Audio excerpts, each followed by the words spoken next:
Hi, I'm Dave Jensen. Welcome to our channel at Jensen Fly Fishing. This week we're sharing an incredible moment with just a stunning brown trout on a beautiful spring creek. My hope is that you come away from this video having observed what I consider the three main core considerations as to why I'm successful with this fish: patience, timing, and execution. This video is one scene from our new feature film called Spring Creek Immersion. It's one of my favorite videos that we've produced and shares some absolutely stunning videography and sense of place from our favorite spring creeks. It's available at the link in the description in the text below. If you're interested in how we're so successful and consistently successful fly fishing trout streams, we invite you to visit our website, jensenflyfishing.com, or check out the link in the description below, as we have a whole series of topical fly fishing courses designed to help you improve your trout stream fly fishing.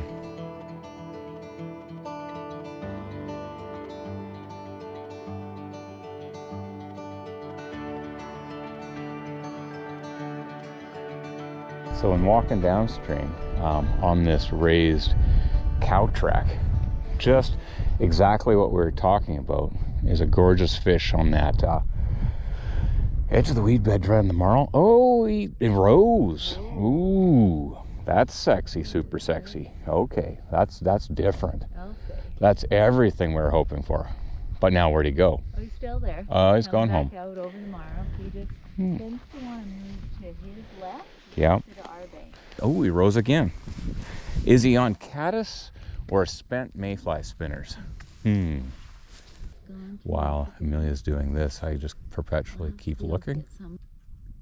And the problem is I'm going to be frickin' crossing the sun too.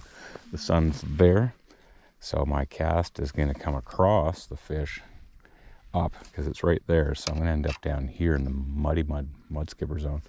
I'm going to have to go way upstream of the fish and then feed line, and I'll probably end up with an arcing bow to the fish, because by the time I cast in a manner that I don't cross the sun to the fish, it's going to be a long ways upstream, and that's going to end up line control issues. And I have to make sure that I think about my hook set angle. Will it be this way? Will it be that way? It all depends on what the line is doing at the time that the fish eats. Interesting. People often ask why I use long leader. Well, today I've got an 18-foot leader down to 5X, and this is exactly why. Because I have to do a long reach, and then I have to come across that sun. That sun is right to the fish. Couldn't be a worse situation for me as the caster to get across. And when you're going across and you have to reach to go well upstream of the fish, and then you have to mend, and then you have to decide on your hook set angle. Well, if you're using a 9-foot leader on this water, yeah, good luck. Maybe if it was windy, but if it was windy, you wouldn't be seeing the fish quite like this. So, like extremely windy. So the long leader, the light tippet, is a huge benefit. And it's not a game of overpowering. It kind of is at the start to get it going, but once you're out, it's more a game of just pausing and allowing everything to come together. Okay, I'm just gonna test the waters for how far and ugly this could be, and where do I want to be in doing this, right? I don't really want to be in the water. Oof, that wind is pushing downstream too. Okay. Wow. Okay, so I gotta wait for that wind again, and we'll see. How's that? Okay, so a bit further. He's just strong nymphing over there, hey? Okay. Just gonna test that distance. Ooh, that hits a stop point there too. Okay, I'm just gonna wait for the wind. He's there. Nice dark fish. That's a big pause on that. Well, I don't want to be impatient, but I want to make sure that I have a chance too, you know? still, still miserable is what it is. Because trying to punch a cast with an 18-foot leader right subsurface. Okay, here we go. I gotta go now. There we go. That's gonna go right to him with a little drag, a little skidder. Here he comes. Yep. Yep. He charged forward at it, eh? On that caddis pupa.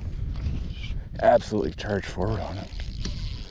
And at that time, guys, if you're wondering, the dry fly was upstream of the nymph, and there was no chance I was going to see the dry fly tickle.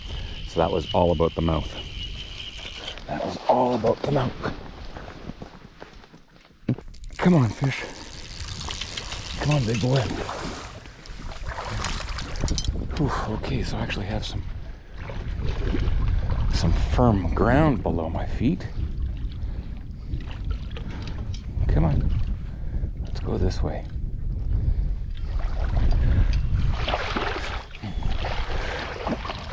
There we go. Beauty, Dave. Whip it off. Well done. Hell yeah. Hey? That's awesome. Yeah. Oh, I love that. Thanks, Mills. Brilliant. That's exactly the fish I was hoping we'd find. Whew. I was nervous on that because I just didn't know that 18-foot leader was going to turn over, and then how would he react? Oh well. Get a shot of that fly in its corner of its mouth if you don't mind. Yeah, that little caddis pupa, hey? There's boatmen all over the place. Yeah, I'm seeing that. They're So that's what this could be, you know? Absolutely. Okay, right there. Yeah. Here we go. Nice. He's gone. Okay, I'm going to talk about that one. Okay, so what makes Dave so kind of anxiously nervous on that fish? Okay, again, I was up here by the fence behind this, keeping cover so I don't expose myself, because it's a long cast all the way, 80% across the creek over there. And yeah, that's a hell of a back view, isn't it? And there's the sun. So I'm casting you have to go from the fish's view. That's what the fish is seeing. And if you cast across it with fly line, or even a heavier section of your long leader, that fish is going to go, no, gone. I've seen that all summer. We're third week of March, which in the southern hemisphere is basically like damn near October, late September anyway. And there's been pressure all summer, just like anywhere else, except in New Zealand, the pressure per fish is through the roof because we're all targeting essentially the same fish. So if you go 6 months of everybody that comes through here targeting, well, okay, maybe the conditions aren't always on, we're not always targeting the exact same fish, but if there's only 10, 20 trout per kilometer, well, guess what? The chances are we're all targeting that. So you have to go, okay, I don't want to cross the sun to get my fly. I don't want to risk my long leader flailing with a downstream wind. So I have to pick a moment where I can cast. And in that case, I deliberately cast too far. You go, why would you cast too far?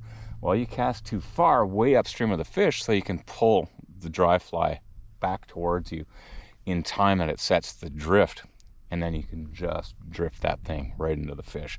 And that's what I did. And I think I set the hook with my rod that way because it had already come downstream of me. So the line was kind of arcing, bowing. Even though you have your drift, you pull it back, slack into your leader and your fly. Oh, there's another fish that just showed up there. And drift it there. So your tension, it's kind of like chainsawing. You have to know where your tension and your weak part, and you set this way to make sure you get that hook set. And thankfully it's cold water, and that fish didn't fight a lot. Otherwise, well, he's going to own your ass into the weeds. But yeah, no, it's all these little details, and people, on the internet say, well, you guys talk too much. Well, yeah, but I'm not out here talking too much for myself. I'm talking to help everybody else, because we don't need to film this stuff. We don't need to film ourselves. My ego is okay catching fish, but the idea is that we want to help you guys catch fish in similar situations on your waters so that you have a great chance and you realize, hey, the little steps do matter, and if you do them, they're not hard. None of this is hard, But if you don't do any one of them well, it's going to be over before you know it. And if we can get your fly to the fish and get a hook set and fight and get it in the net and get it in hand, you're going to feel a lot better about your time in the water. And that's why we do this.